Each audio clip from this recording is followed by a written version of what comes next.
آج ہم آپ کو لے چلیں گے ایک ایسی داستان کے سفر پر جہاں ہر موڑ پر سوال اٹھتا ہے اور ہر جواب حیران کرتا ہے۔ ایک ناقابل یقین واقعہ جہاں ایک حافظ قرآن لڑکی کی شادی کسی انسان سے نہیں بلکہ ایک سانپ سے ہو گئی۔ یہ ایسا قصہ ہے جو عقل کو حیرت اور دل کو خوف میں ڈال دے گا۔ یہ واقعہ ہمیں سوچنے پر مجبور کرتا ہے کہ قدرت کے راز کتنے گہرے اور ناقابل فہم ہو سکتے ہیں۔ کسی آزمائش کا نتیجہ؟ کیا یہ محبت کی کوئی عجیب و غریب شکل ہے؟ روحانی دنیا؟ دوستوں، دیر کیے بغیر کھولتے ہیں اس پراسرار کہانی کے صفحات۔ کہانی ایک رئیس آدمی سے شروع ہوتی ہے جو نہایت نیک دل اور رحم دل تھا۔ اس کے پاس دولت کی کوئی کمی نہیں تھی، لیکن وہ اولاد کی نعمت سے محروم تھا۔ اس کمی کو پورا کرنے کے لیے اس نے 3 شادیاں کی، مگر پھر بھی اسے اولاد نہ ہوئی۔ رئیس اکثر سوچتا تھا کہ اس کے بعد اس کی جائیداد کا کیا ہوگا اور دشمن اس کی بیویوں کے ساتھ کیسا سلوک کریں گے۔ اسی پریشانی میں مبتلا رئیس نے فقیروں، درویشوں اور بزرگوں کے درباروں پر حاضری دی، مسجدوں میں خدمت کی اور ہر ممکن کوشش کی، لیکن اس کی دعا قبول نہ ہوئی۔ ایک دن ایک چالاک نجومی برکت نامی شخص رئیس کے پاس آیا اور دعویٰ کیا کہ اگر وہ 18 سال کی کسی لڑکی سے شادی کرے تو اسے اولاد نصیب ہوگی۔ نجومی نے رئیس کو بتایا کہ قریبی علاقے میں ایک بیوہ بڑھیا رہتی ہے جس کی ایک نہایت خوبصورت اور ہوشیار بیٹی ہے۔ رئیس نے نجومی کی بات مان لی اور اس لڑکی سے شادی کرنے کا فیصلہ کیا، اس امید پر کہ شاید اس کی دعائیں قبول ہو جائیں اور اسے وارث مل جائے۔ نجومی نے رئیس آدمی کو یقین دلایا کہ اگر اس نے اپنی چوتھی بیوی سے شادی کی تو اللہ اسے اولاد کی نعمت سے نوازے گا اور وہ اولاد اس کی جائیداد کی وارث بنے گی۔ رئیس آدمی نے خوش ہو کر نجومی کو موتیوں کی مالا دی اور کہا، اگر تمہاری پیشنگوئی سچ ثابت ہوئی تو میں تمہیں مالا مال کر دوں گا، لیکن اگر یہ جھوٹ نکلا تو تمہیں سخت سزا دوں گا۔ نجومی نے رئیس کو یقین دلایا، سرکار میری بات آج تک غلط ثابت نہیں ہوئی، اب ایک بار میری بہن کی بیٹی سے شادی کر کے دیکھ لیں، یہ قدم آپ کی زندگی بدل دے گا۔ یہ سن کر رئیس آدمی نے نجومی کی بات مان لی اور اس کی خوبصورت بھانجی شہناز سے شادی کر لی۔ شہناز ایک غریب خاندان کی لڑکی تھی جس نے کچے گھر میں اپنی پرورش پائی تھی، لیکن رئیس آدمی نے اسے محل میں لا کر بے پناہ عزت دی۔ شہناز محل کے ایک ایک کمرے کو حیرت سے دیکھتی اور سوچتی کہ کیسے قسمت نے اسے اتنی بڑی جگہ دے دی۔ دوسری طرف نجومی اپنی بہن کے ساتھ ایک چال چل رہا تھا۔ اس کا مقصد رئیس کو دھوکہ دے کر اپنی اور اپنی بہن کی غربت کو ختم کرنا تھا۔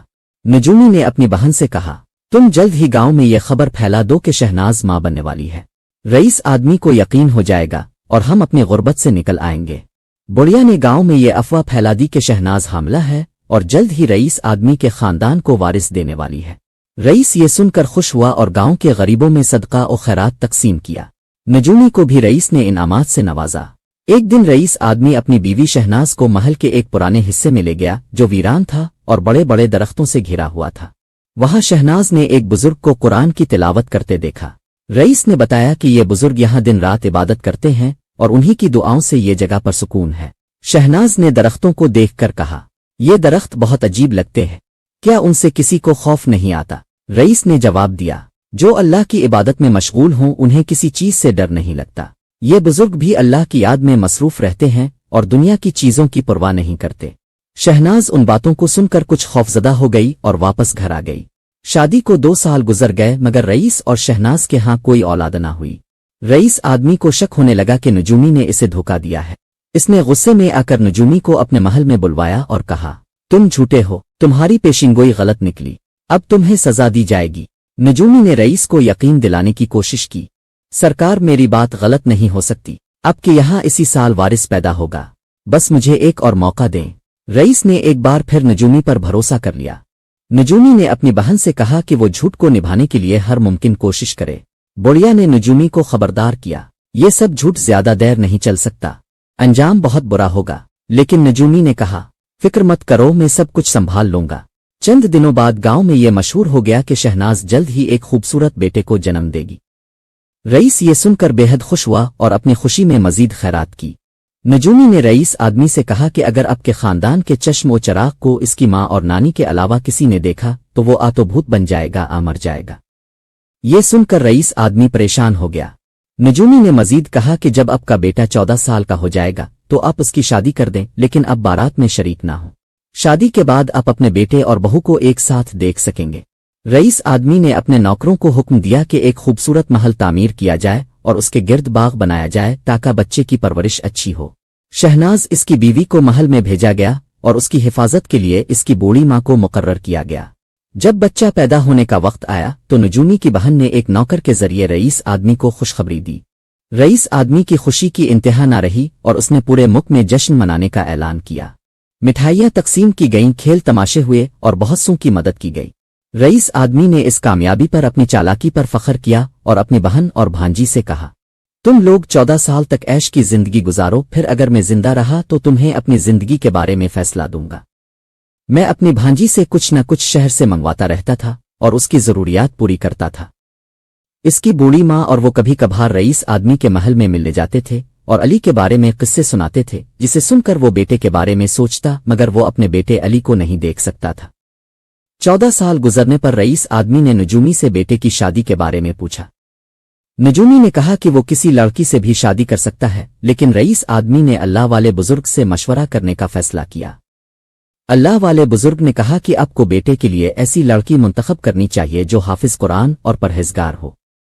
رئیس آدمی نے کئی جگہوں سے ایک حافظ قرآن لڑکی تلاش کی جو ایک بیوہ عورت کی بیٹی تھی اور اس سے اپنے بیٹے علی کا رشتہ طے کیا۔ شادی کی تاریخ مقرر کی گئی اور جب تک بارات نہ پہنچے کسی کو بھی علی کو دیکھنے کی اجازت نہ تھی۔ اس کی ماں اور نانی دونوں ہی اس کو دولہا بنانے کی کوشش کر رہی تھیں۔ محل میں بارات جانے کی تیاریاں ہو رہی تھیں جب نجومی کی بڑی بہن نے کہا کہ بارات جانے کا وقت آ گیا ہے، لیکن ہمیں دولہا کہاں سے ملے گا؟ نجومی نے جواب دیا، ہم نے یہاں عیش و عشرت کی زندگی گزاری ہے اور اب یہ مصیبت جھیلنی ہوگی، لیکن میں خاموشی سے یہاں سے فرار ہو جاؤں گا۔ بہن نے کہا، تم ہمیں جہنم میں دھکیل رہے ہو، تمہیں شرم نہیں آتی؟ نجومی نے جواب دیا، ہم نے تمہیں جنت میں رکھا تھا، اب تم یہ صلا دے رہی ہو۔ بہن نے کہا، اگر تم ہمیں چھوڑ گئے تو تمہاری بخشش نہیں ہوگی۔ اس کے بعد نجومی نے ایک طریقہ بتایا کہ کیسے ایک بت کو دولہے کے طور پر پیش کیا جائے گا اور اس کا تذکرہ بھی کیا۔ رات کے وقت جب بارات اترے گی تو یہ بت پالکی میں رکھا جائے گا۔ صبح کو یہ بتایا جائے گا کہ کسی نے علی کو رات میں چھپ کر دیکھا تھا اور وہ بت بن گیا۔ نجومی نے بت کو شادی کا لباس پہنایا اور پالکی میں بٹھا کر باہر لے آیا۔ اس دوران آتش بازی اور دیگر دھوم دھام ہو رہی تھی۔ یہ بارات دھوم دھام سے چل رہی تھی اور رات کو ایک جگہ رک گئی جہاں سب نے کھانا کھایا۔ سب سو گئے اور دولہے کی پالکی شیشم کے درخت کے نیچے رکھی گئی۔ رات کے وقت ایک سانپ اور ناگن دونوں اس بارات کے پیچھے آ گئے اور باتیں کرنے لگے۔ ناگن نے کہا کہ یہ بارات نقلی ہے اور اس میں جو بت رکھا گیا ہے وہ حقیقت نہیں ہے۔ سانپ نے کہا کہ اگر کسی نے یہ سچ دیکھا تو بہت دکھ ہوگا اور دولہا کے حقیقی راز کا پتہ چل جائے گا۔ ناگن نے اس پر ترس کھا کر کہا کہ اگر سانپ 14 سال کے لڑکے کی شکل میں پالکی میں بیٹھ جائے تو حقیقت سامنے آ سکتی ہے۔ سانپ نے کہا کہ وہ دولہا بن کر اس آدمی کی بیوی کو بچانے آ جائے گا، اور اس کے بعد ناگن نے ایک شرط رکھی کہ وہ اسے جانے دے۔ یہ ایک قصہ ہے جس میں ناگ اور ناگن کی کہانی بیان کی گئی ہے جو انسانوں کی دنیا میں آ کر اپنے وعدے کو پورا کرنے کی کوشش کرتے ہیں۔ ناگن نے اپنی اصل شکل چھپاتے ہوئے ایک خوبصورت نوجوان کے روپ میں پالکن میں بیٹھ گیا اور محل کا رخ کیا۔ حافظ قرون لڑکی سے شادی کر لی۔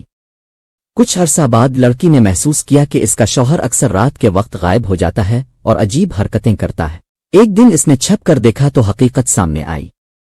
اس کا شوہر اصل میں ایک سانپ تھا۔ لڑکی پہلے تو خوفزدہ ہوئی لیکن اپنے ایمان کی قوت سے ڈری نہیں۔ اس نے سوچا کہ اللہ کی رضا کے بغیر سے بات کی۔ سانپ نے اپنی اصلیت ظاہر کی اور کہا، میں ایک جادو کے زیر اثر ہوں۔ میری نجات صرف ایک نیک اور خدا ترس عورت کے ساتھ رہنے اور اس کی دعاؤں سے ممکن ہے۔ لڑکی نے شوہر کے لیے دعا کرنی شروع کی اور قرآن کی تلاوت میں مشغول ہو گئی۔ چند ماہ بعد لڑکی کی دعاؤں اور قرآن کی برکت سے جادو کا اثر ختم ہو گیا۔ سانپ دوبارہ انسان بن گیا اور اپنی بیوی کا شکر گزار ہوا۔ اس نے وعدہ کیا کہ وہ اپنی زندگی اسے خوش رکھنے اور اس کی خدمت میں گزارے گا۔ یہ کہانی نیکی، دعا اور ایمان کی طاقت کا ایک خوبصورت سبق ہے جو بتاتی ہے کہ سچی محبت اور صبر کے ساتھ ہر آزمائش کو جیتا جا سکتا ہے۔